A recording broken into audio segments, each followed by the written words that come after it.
Hello and welcome everyone to another Nature Mystic discussion. Melissa may hop on. I messaged her that we were doing it just as a reminder, and we're really just kind of still buzzing from the weekend because we started the apprenticeship with Zane here in Cleveland, and I don't even know where to begin.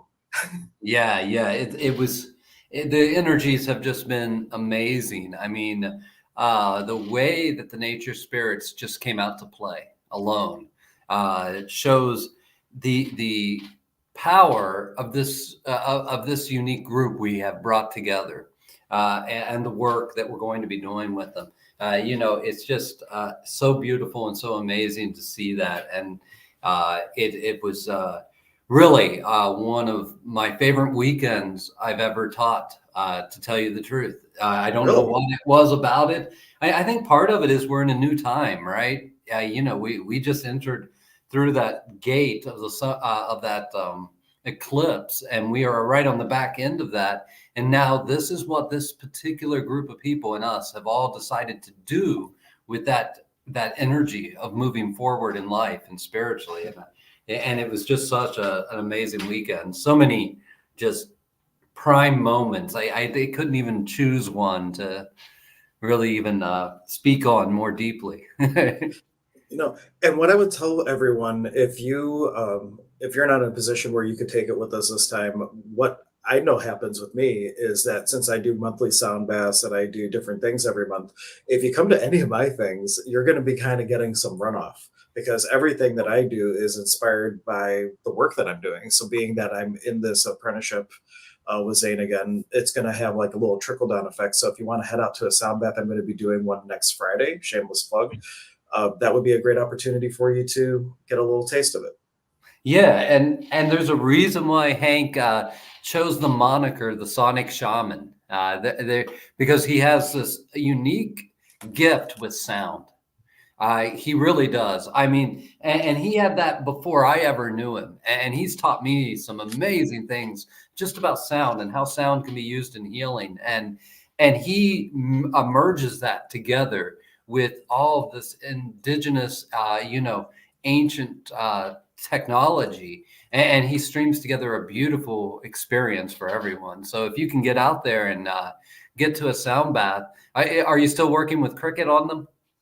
I am, but we don't have one this month. Next month on the whatever the third Thursday is. I should look and just tell people because like with me and Cricket, we work so well together. Yeah. I might be a little bit biased, but we're going to be doing that on May. I have it as May 23rd.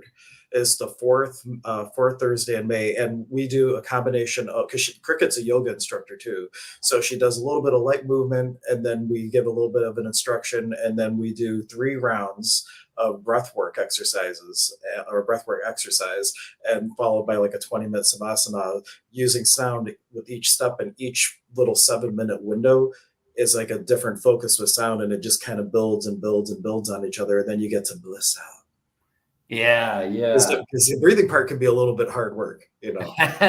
Well, a breath is work, it is. There's a reason why it's called breath work. And it's amazing to me how many of the people I work with up in the Cleveland area resonated with breath as well.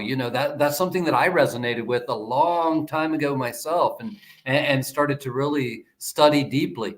And just all the different ways that breath can be used, and all the different practitioners. Yeah, I think we could almost call our IU, the Samai IU or something, the breath IU.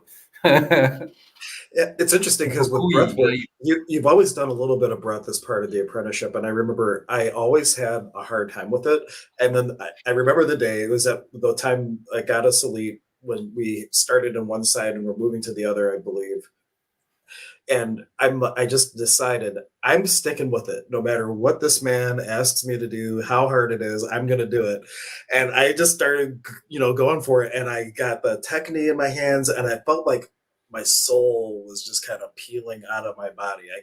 I don't know how else to describe it. And I had such a profound experience, and I remember you coming to me a couple times during that process, just helping me out energetically, and it was, I think, the turning point for me with breath work. It's not my main jam by any means, but Yeah. I definitely had an experience where I'm like, this is worthwhile of some study and discipline. And ever Yeah. since then, I've been able to do, breath of fires and all kinds of fun stuff. Yeah, it's such a dynamic field as well. There's not just one way that we work with breath. There's so many ways that we work with breath. And it was only through my connection with my breath coach, whose name was Joe Fielder. He wasn't even a coach to me. He was the first place I started teaching. He was the co-owner of that shop, and him and we really just hit it off. And it wasn't like he wanted to coach me or anything. It was like we were in the spirit of sharing information back and forth. He really loved the Andean tradition, and he just wanted to share this breath work that he had that he had personally been there for a guy named Jim Leonard and Leonard Orr back in Virginia when rebirthing was created, and then vivation breath work was created. And he was there during all of that. And he really learned and really embodied breath work. And it was interesting because it opened a whole field or a whole little window of the Andean tradition that I would never even have seen if I hadn't done this breath work with him. Because in the Andean tradition, it's not necessarily taught as breath work. Sometimes, of course, we use the breath to put our prayers into things and stuff like that. But when you sit with those masters and stuff, they don't teach you a breath work or something like that. But along the way, I learned a few things about breath work that I would never have discovered if it wasn't for this intensive training that I did with Joe.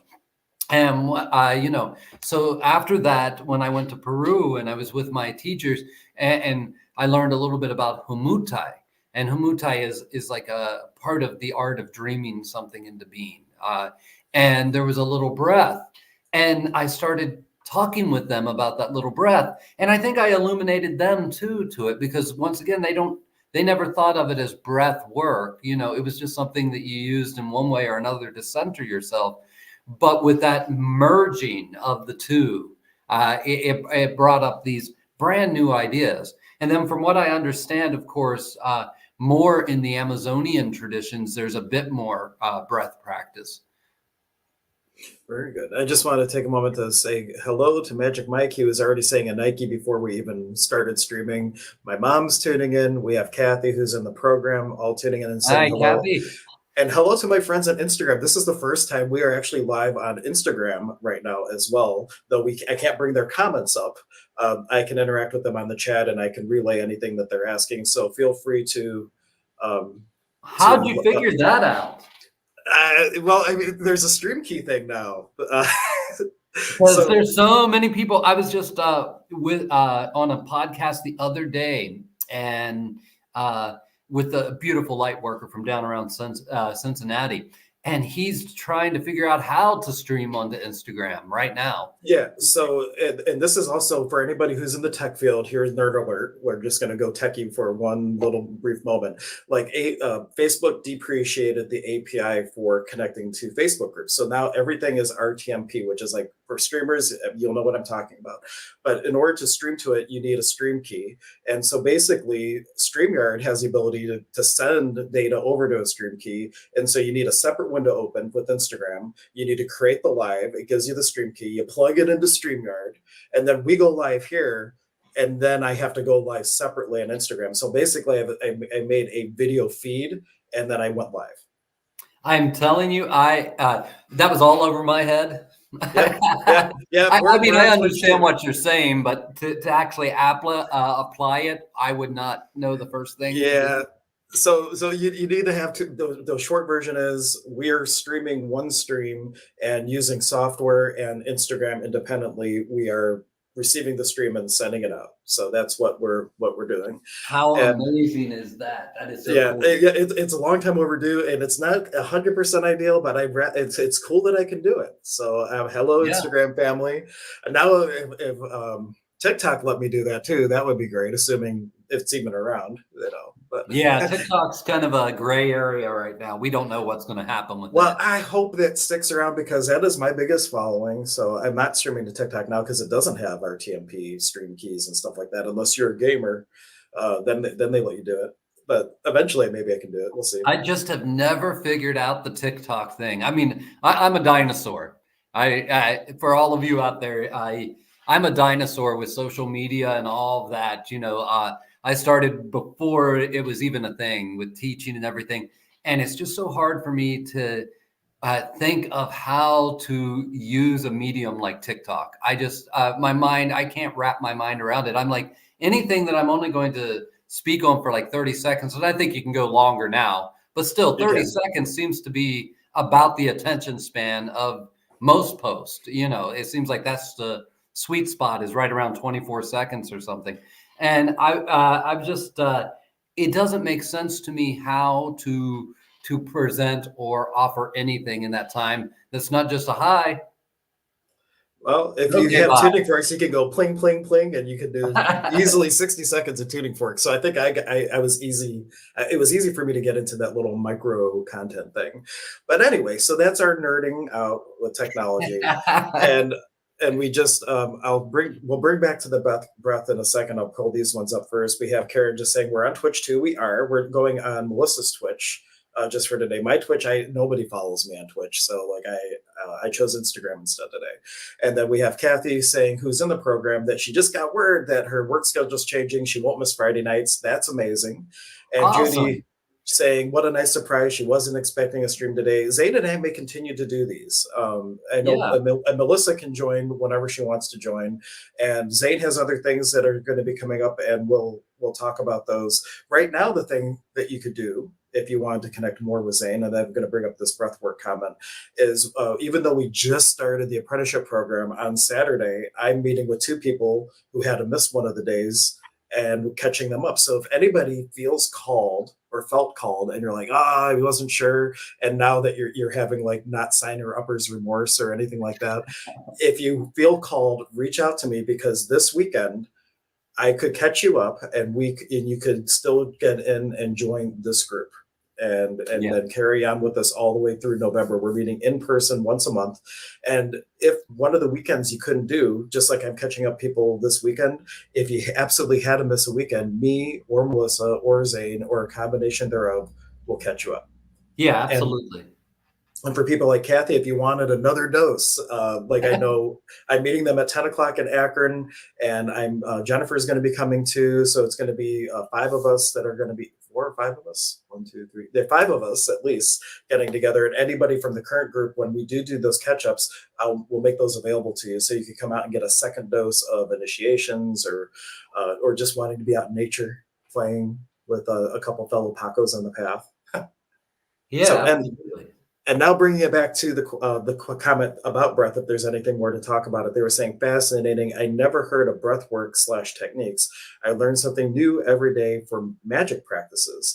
And so for magic in particular is like if you're getting ready to do a ceremony, is there something in particular you might recommend to get centered Yeah, before well, setting on intention? it depends on the person, really. I mean, it depends on where you're at, and it depends on the day, because working is different from one day to another. Our own emotional state, our mental, our chemistry is different from one day to another.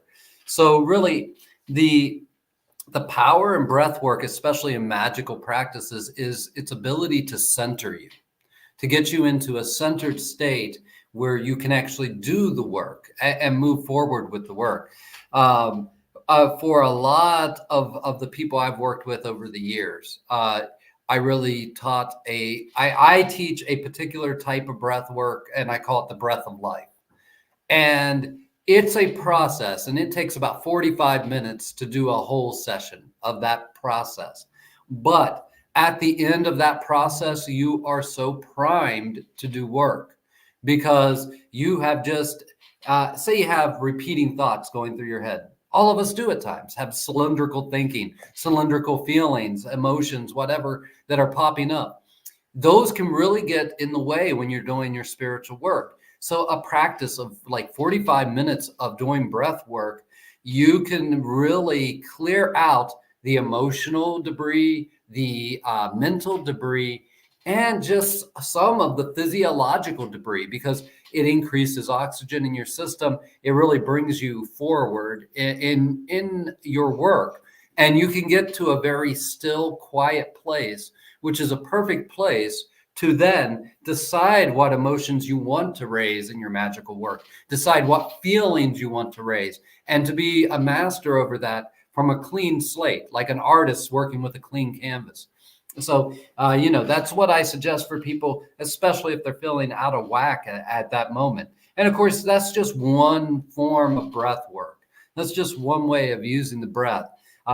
There's a good friend of mine, Tony, up in a lot of you know him too, and he goes at breath work from a different angle. He's learned more from the Wim Hof school, but not entirely just the Wim Hof school. But he comes from that angle of breath work, and he does really good work with that as well. I mean, it's just what do you need and where do you need to center yourself? Yeah. And there's different types of breath for all of it. Just like in our tradition, there is a type of breath work that has been developed that we call the medicine breath, the Hapai Kamayo breathing. And it's a different type of breathing as well. And basically what it does is it's a modern, a modern adaptation from the Huachumero tradition, the San Pedro tradition, where you can do the work without doing the San Pedro, where you can find yourself getting into different, quickly, within 5 minutes, getting into a state of being to work with a medicine for a client.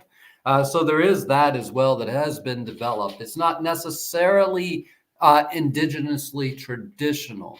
It's once again, it's a look at the understanding of breath work, especially from the East, from Asia. That's where breath work is really the most powerful and has been practiced the longest, is in those traditions, such as I had the good fortune of working with some Tibetan Rinpoches.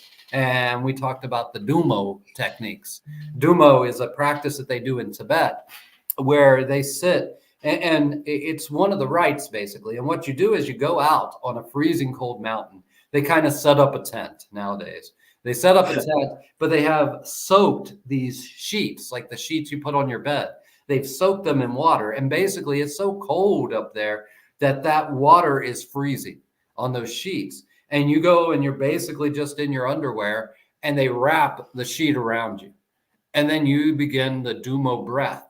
And the Dumo has to do with an area called the Daitin, the lower abdomen, what we might call the Cusco in our tradition. And you start this breath of fire inside of you, and you start to just raise this fire, and it burns hotter and hotter and hotter. And it's not like cold immersion. I mean, there's an element kind of like that with the Dumo breathing, but it's not cold immersion. You're not trying to, let your body get cold. What you're actually trying to do is to heat up the internal temperature of your body to meet the external temperature so that you stay in homeostasis.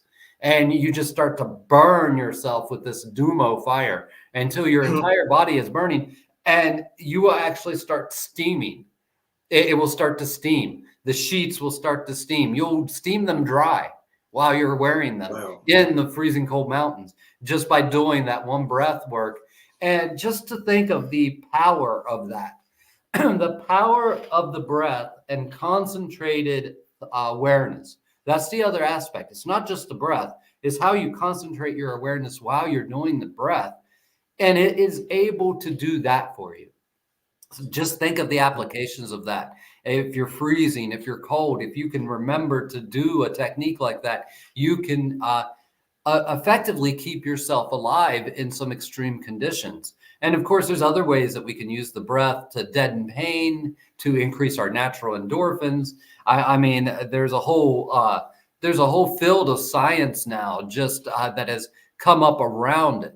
Now, of course, these indigenous yogis and stuff, they didn't understand any of that stuff. It wasn't what they were. They didn't think of it that way. That's a modern, I want to call it a necessity, because the modern Western world, new religion is science. The only thing it believes in is what is scientifically approved. So, to the traditions and stuff that these things come from, they didn't need that. They didn't need to understand the biochemistry that was going on. They just had faith from their own experience.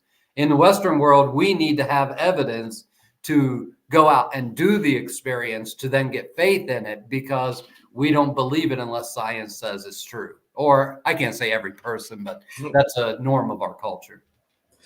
And for anybody, well, there's two things that Zane touched on in this information: the breath and a little bit about magic.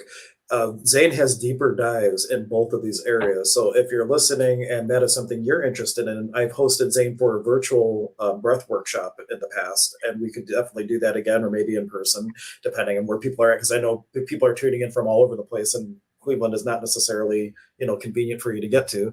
And then I've also Melissa and I've hosted Zane for Hoodoo, and we've done like 4 in-person weekends with online supplements, and that entire process was mind-blowing. Especially, well, I don't want to give away some of it, but there was parts of that just one weekend, one little practice was like worth the price of admission alone for the whole thing for me.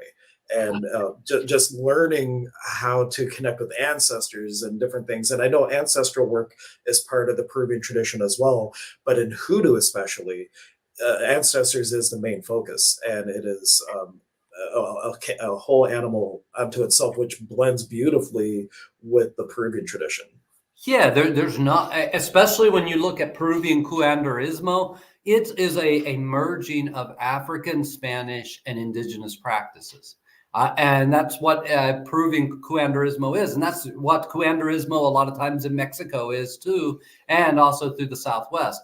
Now, what those traditions got named in southern North America and that region, those things got named hoodoo. But it's still a blending of the indigenous practices with a blending of Spanish and English and European practices, and a blending with the African practices. And it's a very beautiful tradition that doesn't really get its say much. And you might wonder, how did someone who's teaches Peruvian shamanism got interested in that? And I want to just give you a little bit of a background. So myself, I am a minister's son. I'm a Baptist missionary preacher's son. My mom was from the mountains in Appalachia, and she had a psychic gift, but she was a fundamentalist Christian, so she didn't really completely develop that. But this idea of root work, which is what it's called more often, and hoodoo is another word for it, it is all through Appalachia. It is all the way down through Appalachia and then down into the South, where we usually think about it being. The use of magical psalms, the use of talismans and amulets, the use of roots to do healing and stuff like that. It was all the way through. And in Appalachia especially, it was necessary for the survival of people, for creating a sense of community. But in Appalachia, it's especially blended a lot with Celtic work, Celtic magic and stuff like that, because a lot of the people who moved to Appalachia were Dutch or German and English or Celtic. So they brought those practices and they mixed it together, and it became this kind of Appalachian magic, this Appalachian folk ways. But it is still a mixture of African, a mixture of that European, and then a mixture of the indigenous practices of the indigenous people in the region. And so I was actually kind of raised around that. My grandmother Kerfman was actually a type of Christian brujo. That's what we might call it today. Back then, you didn't think of it that way. You just thought of it as this was just someone who had some wisdom in these ways, could read playing cards, could read your palm, could see some things, and could do some work for you. And that was more how it was seen. So people sometimes might wonder, wow, that seems like that's a far stretch, but really it's not. That's really part of the culture of the Appalachians and of the that ancient wisdom that's stored here is root work and hoodoo. And I was doing that long before I was, like I said, just raised in it, kind of like my mom. If something would happen, like someone would be bleeding or something, she would read certain Bible verses that would reverse that and stop someone from hemorrhaging. And there was a big belief in that. My father, his mother, like I told you, was kind of a Christian brujo. And one of the rituals she did, as soon as he could crawl, she placed in front of him a Bible, a deck of playing cards, and a bottle of whiskey. And far enough out that he had to crawl to it. And it was a ritual to see what was your child's inclinations. What were they inclined toward? And from that, you could know how to better raise your child to help them, not go down the shortcoming. So my dad crawled, and he crawled straight to the Bible. He wasn't attracted to the bottle or the cards. His attraction was straight to the Bible. And she knew at that point that he was some kind of preacher or priest, that's how how his life was going to unfold. He was going to have that quality to it. Where she knew if he went to the bottle, he was going to be a boozer. And it's more than just a boozer. It didn't mean that he would necessarily be an alcoholic. It just meant that he would develop naturally a lifestyle that was more like that. And then the other was gambling, a lifestyle that was more like a gambler. There was no judgment placed on where you go. If you do that ritual, the baby goes to its natural inclination, and that tells you how to kind of help raise your child to avoid the shortcomings of whichever path. Even the path of the Bible has shortcomings to it. Fundamentalist thinking and things like that. So just knowing what your child's inclination was, and this is old magic. That's really interesting because, like in my case, I had the inclination. I was a professional drinker for many years. I've been retired for over a decade now, but then I had a very spiritual calling as well. So, like, you could have those interwoven; they could both be present. But like the one that obviously, I let go of the booze and I just kept on with the spirituality. But that's a really cool ritual. I wish I had known about it when my kids learned to crawl. I'm a couple of years late. Well, it's just some of that Appalachian folk magic, and it's got power to it. It's just like, people think, oh, all that stuff is kind of, not the people watching this, but to mainstream society, that was the kind of practices and stuff that people were moving away from at one point. We were told to develop differently, that was superstitious, and that was all of these other things. But there's real practical applications to it. It's just like in Appalachia, there's a thing called water witching. And I talk about that a lot because that was something, even in my day when I was born, there was a lot of families that lived, and I really, even today, there's a lot of families that live outside of city water. They live outside of that, being able to get water from a faucet like that. So, and most of these communities are extremely poor. They're down in the hollers and things like that. So you want to dig a well on your new land. You can't just, even if you're digging it all by yourself with your own shovel, you don't want to just be digging holes all over your property until you run into a well. That just doesn't make any sense whatsoever. So what a water witch did, and they were always men, a woman couldn't be a water witch, and I'm not 100% sure why that is, but it was always a man, and they would get a Y-shaped stick, and they would dowse with that stick for where the water was. And you know what? Even the least skilled ones were almost always correct with this process. And dowsing is something unique, but just to do that and pinpoint where the water was on the property and then have the person dig there. And, you usually charge for your service. And like I said, these people are poor. Where I grew up, we were poor as dirt. And you really needed, you couldn't just be having someone come out like 5 times to find your water. Because that was just too expensive, especially when you had to hire people to help you dig the well, because a well is a deep thing. It's not something you dig in an afternoon, you know. So it, you know that. So that's just to point out the practical application of it. And I think that growing up that way made it so that I was able to understand the traditions of Peru in a different way, because these people are also poor and they live off of nature. They're in harmony with nature, so they understand the need of practicality. They didn't hold on to any of this because, well, it was fancy, or, well, oh, it's so ceremonially strong, or whatever like that. You know, they held on to it because of the practical applications of it. You know, they live high in the mountains. You get hurt, you are not getting to a hospital. So you need to go to your healer and you need to get healed. Now, that doesn't mean that you're not then going to be sent to a hospital after you're healthy enough to be, you know, because spiritual healing is different than physical healing.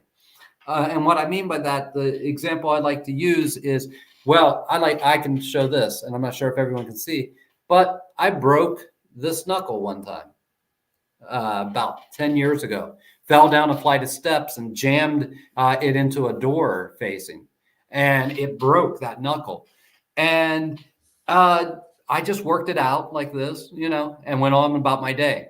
And I practiced spiritual healing with it, and it healed fast. I mean, I never had a day that I couldn't use my hand. There was not one day that I couldn't use my hand. I couldn't do things or anything like that.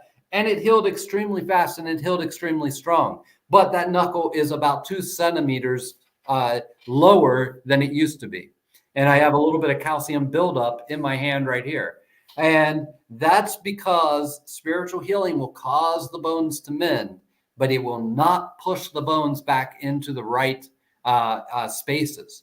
You need someone who knows how to do that for you. And that's why even spiritual healers in those mountains, they will work with doctors when they're able to. You know, if the emergency happens, your medicine man does the healings for you to get you well enough to get to the hospital someday. Maybe that's a month later, 2 months later. And there are medicine people in the mountains that teach a way of diagnosing with guinea pigs.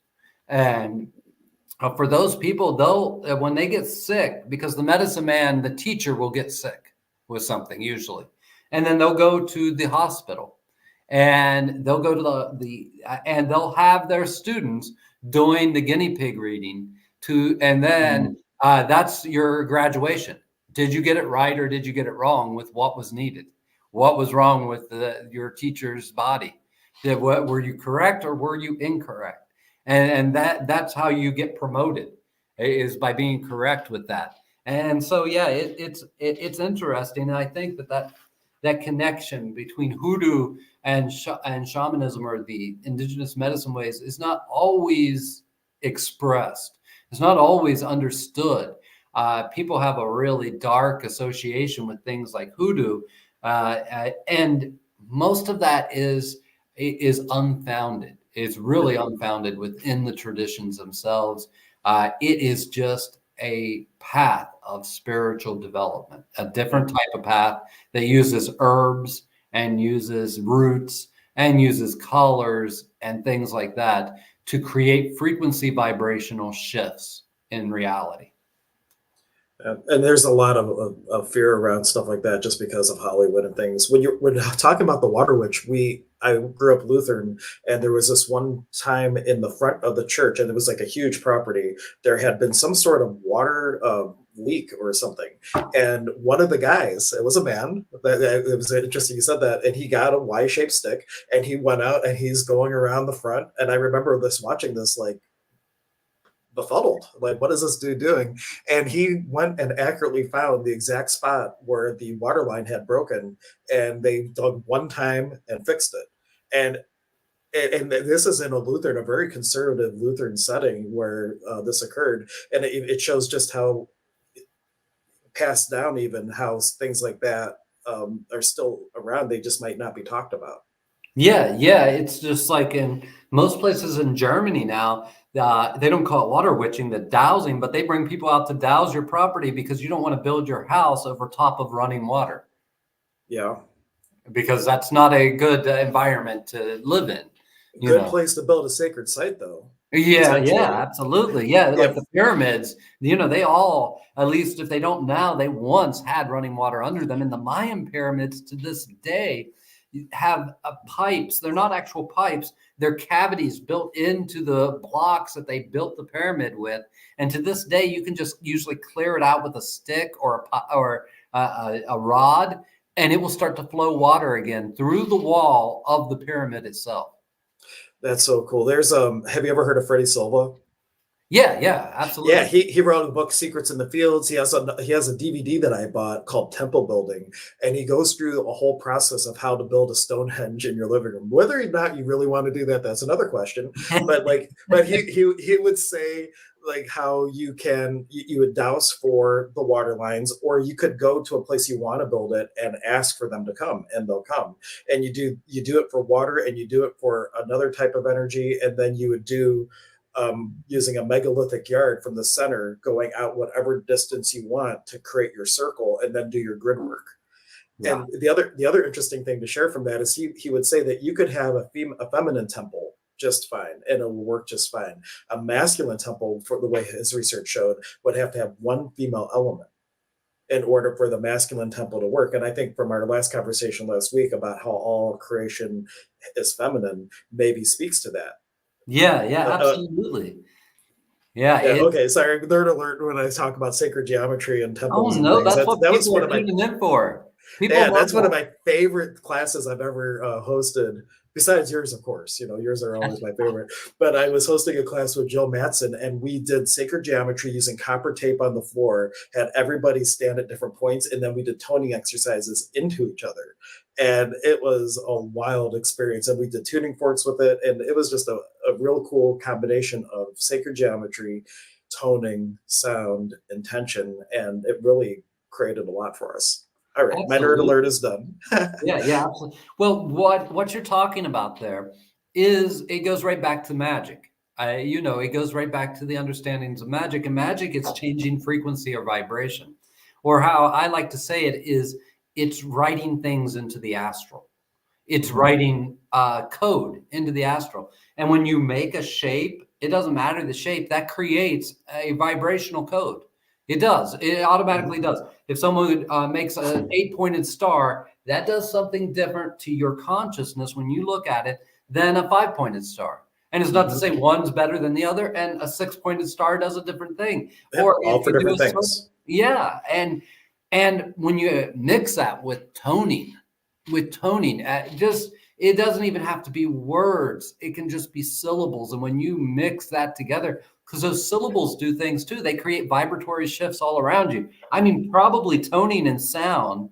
And I know you love this as the sonic shaman there. Toning and sound has this ability to that you can actually feel the physical vibration. You Mhm. you can well, everyone can feel that. Yeah, I had a handout that I created. I think it goes all the way up to like a 22 pointed star, and each combination of different geometry shapes has a different focus for different things.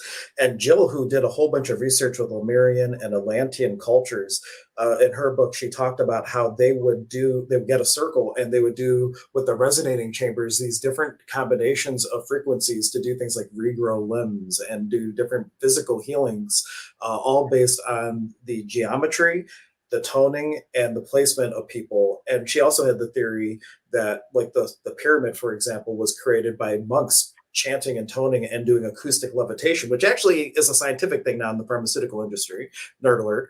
But like actually levitating the stones through sound and vibration, chanting certain types of frequencies at the rocks and then levitating them. So anyway, that Yeah, just well, one I mean, possibility. there is I can't remember who wrote it, but it was one of the early people who went to Tibet, early Westerners, and wrote a thing about it. And they were talking about them using these long, big trumpets. They Mhm. were really big trumpets, and how it took several of them to do it. Maybe a whole monastery of people blowing this tone, but that they had saw them actually levitate blocks. And they were explaining that's how they built their temples and stuff. Yeah. And that's really interesting. Yeah. And then, oh, go ahead.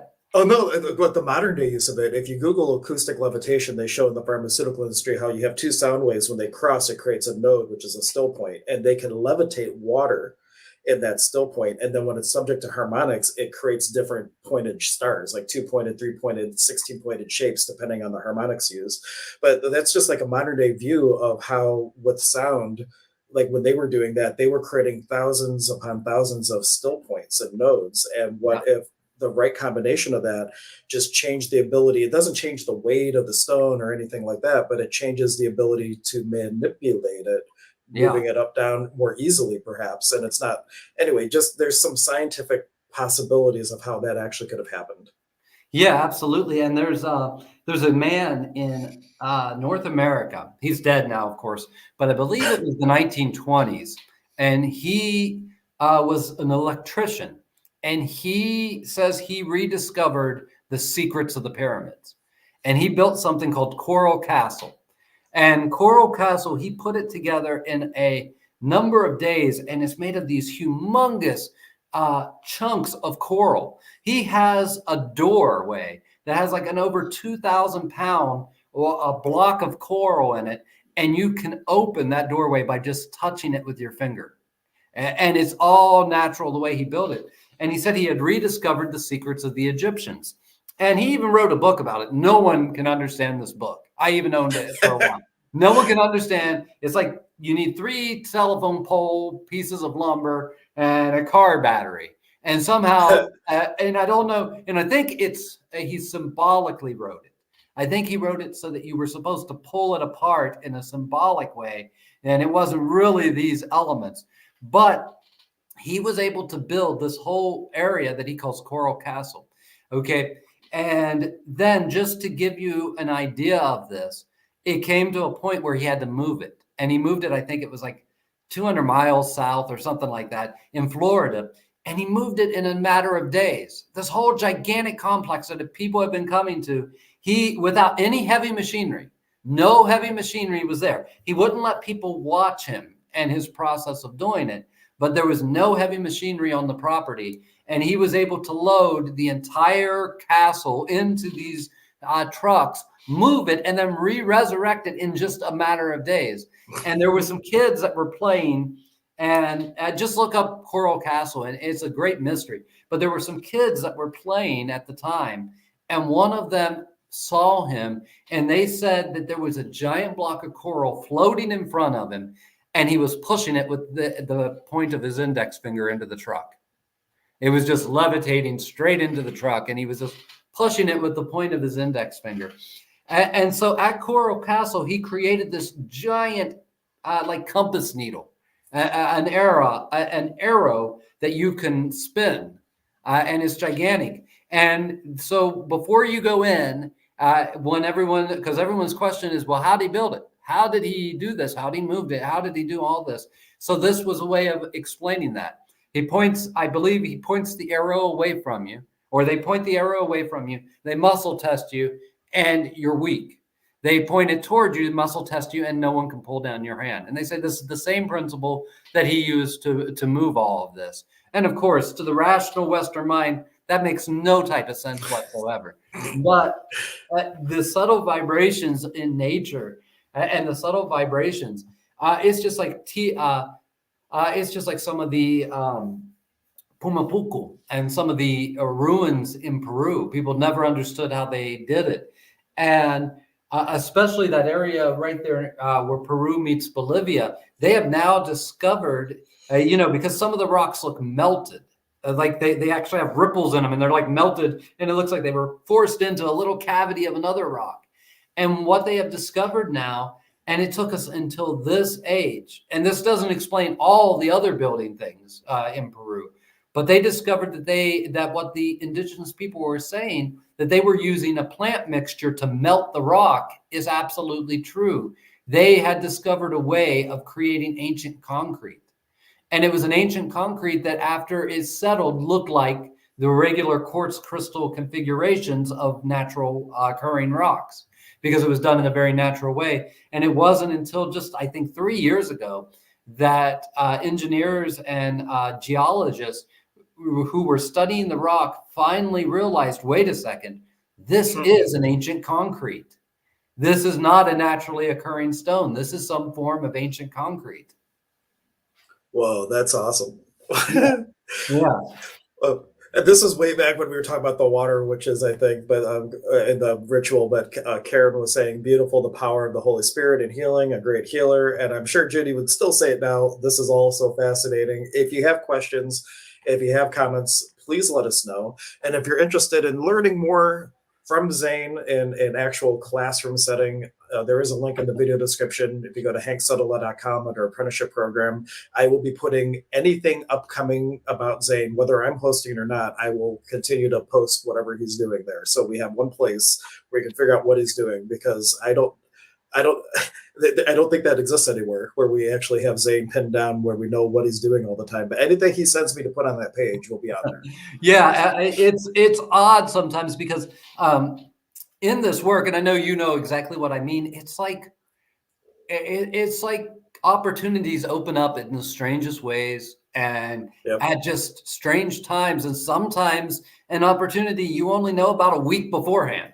You know, it's just like the stars align, and that doesn't always allow it to be like, quote unquote successful in the Western mindset, but it does allow you to be in the moment, and you know that you're working with the people who need the work you're doing at that moment. And so I try, of course, to know in advance what I'm doing, but sometimes, events and things just pop up. I do know in the next month we'll start another run of the Modern Shaman's Diet, which I'm really excited about. It's one of the programs that I enjoy teaching so much anymore because of the radical change and transformation that it produces in the people who go through that protocol. We ought to do a stream just talking about a little bit of that, because I watched a video on it and my head was spinning with all the science stuff. So like that's not a little window of a conversation. There could be a whole little thing about what that is and how it can benefit, and diving a little bit into the explanations, because it really is it's an art. Yeah. Just like the human body is an art, it is an art form to detox it, and just what Zane has put together for that, the little bit I know about it, because I have not done the detox program, it is a means of cleansing the body, opening the detox pathways, cleansing the emotions, giving you practices that while it's doing what it's doing, whatever the symptom was that allowed you to choose those things, like you're clearing everything so that you can enter into a different way of being afterwards, and not revert back to the same thing that got you in a position of toxicity in the first place. Yeah, I couldn't say it better myself. That's exactly what it is. And it's mostly based on the taboos of the Huachumero tradition of Peru and the Ayahuasquero traditions, both traditions that I've apprenticed in. And it's taking some commonalities from those two traditions. Now, I was practicing this diet way before I understood the science stuff in it. That it has been over 20 some years that I have been starting to understand dietary science and what's happening, and it is just now that I have that as something I can offer alongside of it. I was teaching the shaman's diet though 20 years ago to students, but I didn't have all the understanding that I do now, and that's something that's beautiful how that has progressed, and it partly because of the field of nutrition. That has progressed. And, of course, Dr. K, I want to give a shout out to her, who does amazing detox programs and stuff like that, who is up there in the Cleveland area as well. Yeah, well, we ought to, if we want to do that. I think we stream Tuesdays, sometimes different times, but we could definitely have you on, and we could have that would be the place to have that conversation, because I'm sure Dr. K could contribute a lot more than me, and I'll just be sitting there watching you guys. I'll go back and forth watching you talk. Yeah, and she is, especially when people come to me who are asking about herbs and stuff. I use some herbs, both in root work. We work with herbs in a different way. We don't take them into our bodies usually, but we work with herbs. Of course, in the training that I have received in different schools of thought, we work with some herbs and some supplements. But I'm not an herbalist and I'm not a nutritionalist. I'm a spiritual healer. That's my forte. So when people come to me and they do ask me sometimes about herbs and supplements on a much deeper level, I always send them her way, because I'm like, well, this is her forte. This is her wheelhouse. Yeah. Well, maybe we should have an off the live conversation with her and see what kind of collaboration might be able to unfold. I know you have the way you do it. She does a detox program. I wonder how that might be able to be woven together with a little bit of maybe sound stuff or something else to create something even greater. Yeah, absolutely. I mean, I'm open to anything like that. I'm always open to collaborations. I love collaborations because that is where magic really happens. Yeah. Especially when you find little areas that don't agree. I love those little areas that don't agree, and finding ways to navigate that. That really is an art and a skill, and what comes out of things like that is just gorgeous. Yeah. It's just amazing what comes out of those things. And maybe the words toupee, or the thing that comes to mind from the program that we've talked about, is that if you have the best chocolate chip cookie recipe, then it becomes your responsibility to help other people who might be competing with you in the cookie business to make the better chocolate chip cookie. Or if you can run down the mountain fast enough, it's your duty to then help elevate everyone else around you. And they really look at that as a generative thing for humanity, as opposed to competition. Where, and I've had students like this where that have learned Reiki from me or something else, and then they closely guard what they were taught. They don't want to teach anybody else, because then I'm going to have that many more people teaching the same thing that I'm teaching. But what if that teaching of what you know freely, and then other people going and teaching? Like I feel this way a little bit with sound healing, man. I've been doing sound healing since before it was cool in a lot of respects, and now everybody's doing sound baths, and I look at it as a wonderful thing, because it makes me look at what I'm doing. Well, what else could I offer that allows me to grow and do a little bit different from what everybody else is doing? Because there are a ton of sound baths now, and we're all different, and we all have different flavors of energy and things that we do. But like, it really is about an evolution. If I try to hold back, and I'm not going to do sound baths, because one of my greatest people I've inspired to do it, the guy's name's Steve. He came to the expo and saw a sound convergence, which was something that I did with Sonic Alchemy, if you remember Willow and Brian Langsdale. And then we also had the Gong experience. We came together and did this kick-ass thing that had a ton of everything. And Steve saw that. He's just like, whoa, that was cool. And now he has one of the most elaborate setups I've ever seen for sound healing, even northern lights on the ceiling and everything. And he came to one of my sound baths and shared with me that it was that experience that kind of catapulted him into this passion of his. And if I was worried about, oh my gosh, if I didn't want to inspire other people, like, that would be a disservice, because he's doing so much work. He's doing like a sound bath a couple a week. I do like one a month. Yeah, just on that alone, what you just brought up, it's so interesting. Like many years ago, the first sound bath that I ever experienced was with a guy named Eric Schatz, and he's a local here in Athens, and he does a great job. He used to do this like once a month. He would do this like group, and he would do a sound bath, and it was a great job. And I even took him to Gore, Virginia one time with me, and let him do a sound bath up there. Anyway, his was a unique type of sound bath. Then I've seen what you do. At least I've seen what you do alone. I've never seen the combination of you and cricket, but I can just imagine that's off the hook, But and it's totally different. It's a different vibration. It's a different standing of energy work. And then I've seen Tony and Mary's sound baths with the positive pineapple. And once again, it's totally different. Even though you and Tony are both trained in this tradition and it becomes part of what you do, it's not similar. It's so different. And the medicine that you bring forward in each of these sound baths bring forward different types of medicine for people. And I think it really behooves people to get out there and explore and try everyone out. Especially sound baths, they're not like, a $300 investment or anything that you have to worry about. there's something that you can go around and you can try everyone out. And I really hope that everyone out there goes out and plays around with each other's sound baths, because you're only going to learn. Hank and I have always been that way. That's one of the things that resonated between us, is that we always know that it's about cooperation, not competition. It's about creating an environment where people can grow into their best self.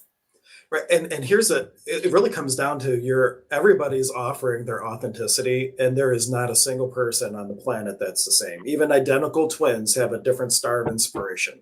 Yeah. And when I was asked to teach Reiki for the first time, I was asked to teach like a college group, and Spirit said, before I answered yes or no, to sit down and make a list of all the different types of Reiki. And I started it, and I might even have it in Excel somewhere. I got up to like 400, and before Spirit finally told me to stop. And Spirit said, all these are valid. All these are a limitation. Teach no limit healing. Yeah. And to speak that, everybody, they learn something, and then they like, yeah, it's that, but there's this one thing that the teacher didn't quite get, and that's part of your uniqueness. And that's why we now probably have, I would say, probably thousands of different types of Reiki on the planet now. Yeah, because absolutely. Everybody's adding their own unique authenticity, and that's why we have it all. And but it's a beautiful thing, and it's not like one's better than the other. They're all just authentically that facilitators. And I would encourage everybody here, if you take something from me or Zane, you're then kind of it's your job, it's your duty even to add your own authenticity to it, because that's how we're enriching as a species and everything else. Absolutely. That is stepping into the fourth level, or we might say it in metaphysical talk, the fourth dimension. And we're not talking about the physics of dimensions. We're talking metaphysical dimensions. That's us stepping into the fourth, stepping into the fifth, and which is a doorway straight into the fifth. The fourth, we think of it as this whole dimension, but what if the fourth is just like a hyperspace dimensional portal into the fifth? And the fifth is just one step away from the sixth, and the sixth is a step away from the seventh. What if all the heavy work is just getting to the fourth? Yeah, and then there's the whole idea of epochs. Like each time period accelerates faster and faster and faster. So like, it's kind of like a train starting. Yeah. At the beginning, it's like, but once you get going, man, you got some momentum. Yeah, and, absolutely. And it's a beautiful thing. We had Penny joining, and she was saying good morning. And then we also had them saying that sound baths and Reiki together are amazing. And one thing Zane and I talked about, like, Reiki is kind of like the indigenous tradition of Japan.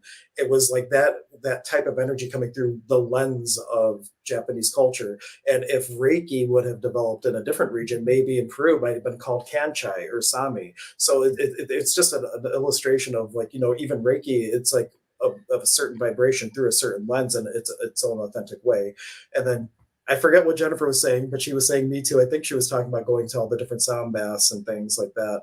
Yeah. And Judy loves No Limit Healing. She got shivers. I used to have the website, nolimithealing.com. I just added it back to my business card and took the word shaman off of it, actually, other than my email address, because I put nature mystic, because I really like the idea of kind of stepping back from the use of that. And then over on Instagram, we did have someone saying, because I have to give myself the shout out from Once Upon an Oracle, saying that, Hank, your sound baths are so wonderful. Thank you. I agree, but I'm totally biased. And Christine saying, oh, this is what I needed to hear this morning. I'm so glad you're all tuning in. And last call for questions and comments. We can, of course, go over the hour mark, but I just like to wrap up the energy. If you do have a final comment or question, now is the time. Yes. And a reminder, in the link in the video description, or if you just go to hanksutherland.com, you can find under events, the apprenticeship program, all of Zane's upcoming things. And if you feel called to be in this run of the apprenticeship, reach out to me, because I'm taking a group out on Saturday to Akron and catching them up, because they missed part of the initiations in the weekend. So I can definitely catch people up. And if you're watching it on a replay and you missed out on all the fun, reach out anyway, because we can create something around you. That's actually my favorite way to create classes. If someone says, hey, I want to learn something from you, I'm like, okay, great. When can you make it? And we pick a date, and then I roll it out to everyone. And that's how I typically create classes, when somebody really wants to learn something in particular. What class, when, and let's create it together. And I'll teach that Absolutely. class for one person, but usually that one person inspires a whole class of people. And that's how we work. And Penny was just offering, we each have our own ways of healing others. That's 100%. Yeah. And Anthony Ward's like, what's this all about? You might have to watch the replay because we're just finishing up. We're talking about the Paco Cuna tradition or the Katari tradition of Peruvian nature mysticism, which is a blending of a whole bunch of different lineages and curanderismo and all kinds of different things from Peru. And Zane could talk to it better, but we're talking about that tradition that Zane is uh, the focal point of, I would say. Yeah, it's an ancient tradition. It has to do with a prophecy about who we are becoming and where we are going, and it is most correctly considered an Inca tradition. And I have teachers who I've worked with who were Quero, and I've been to Queros and lived there for a while and spent time with them. I have teachers who are from Bolivia that are Kalawaya healers. I have teachers who are Cuendero, Huchameros. I had teachers who were ayahuasqueros. And it was this understanding, much like the Inca. The Inca did not see themselves as, they didn't have a state-sponsored religion. They had a state-sponsored language, which was Runasimi, which was known Quechua today. And but their idea, starting with Huacocha Inca, and his son, who later became Inca, who wasn't the heir to the kingdom, but still became Inca, Pachacuti Inca, they created this new idea. And this idea was, let's create a co-op inclusive culture.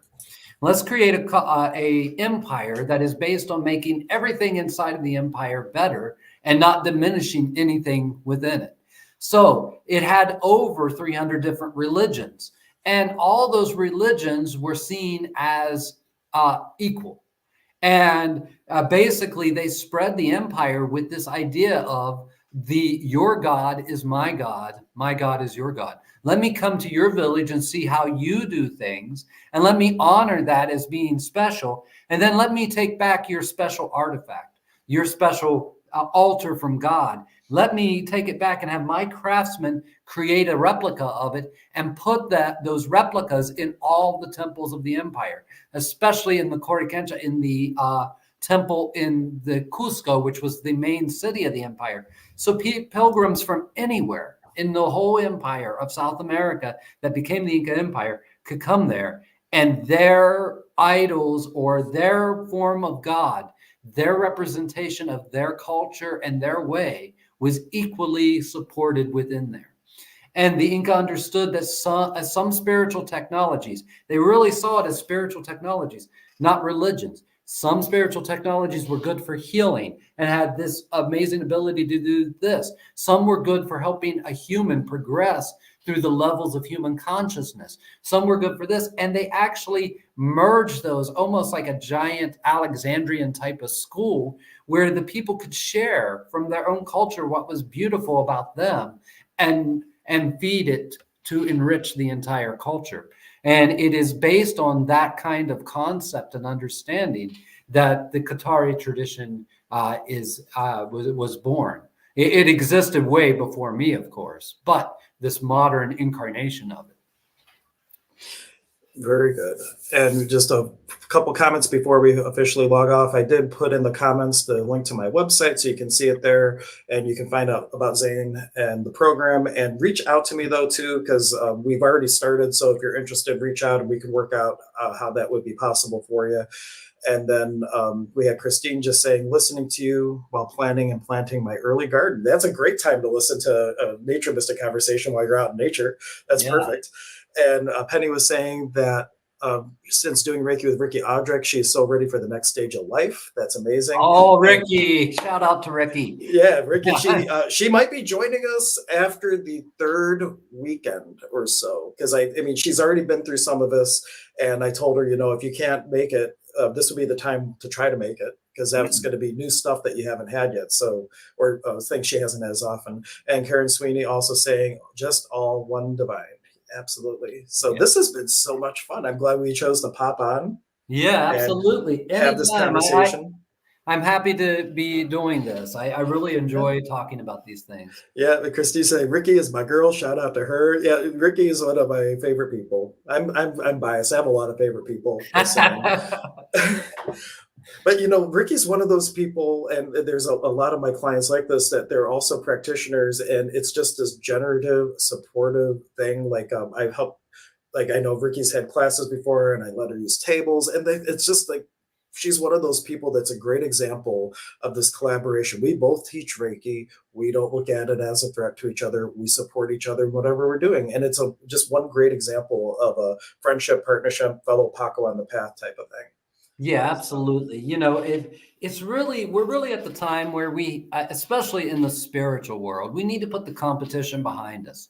We really need to be, and I think part of that is really, well, I don't know if I even want to go into it because we might end up being here another hour if I start yeah, going maybe. into to the qualities that lead to that, and but yeah, it's all Save it about for the next stream. We'll do yeah. this again, everyone. And if this time works out, we may try to be in the habit of doing it here, or we might pick a different time.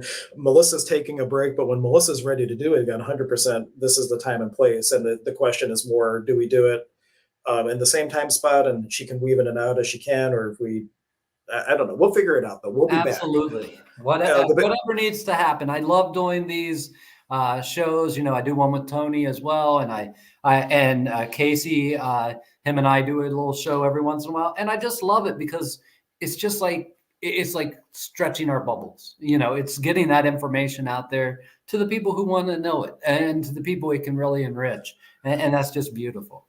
I hope Ricky, someone needs to ping Ricky around this time frame because she's just having all the love. Jennifer saying Ricky Audrick with a heart, and then another comment from Penny that she loves Ricky and she's a great soul. So Ricky, you're making your mark on the world, soul sister. So Yeah. you Keep got a up the big good fan work, club Ricky. watching. Love it. But thank you all for tuning in. We really appreciate it. We will be back, and oh, Penny just tagged her. Awesome. I'm glad. That's a great reminder. If you are watching this and you have found value in this, send this video to someone or tag somebody saying, hey, you maybe want to check this out, because you can be a contribution to help spread this expansion of consciousness and energy and knowledge. All of you are one of the wings of the feathered serpent, about to sprout, and Pachamama taking us to another reality. So all of you can help plant one of those feathers that's going to help us on that little journey that we're on. Absolutely. So, Nike Kawaii, everyone. We'll catch you next time. So bye.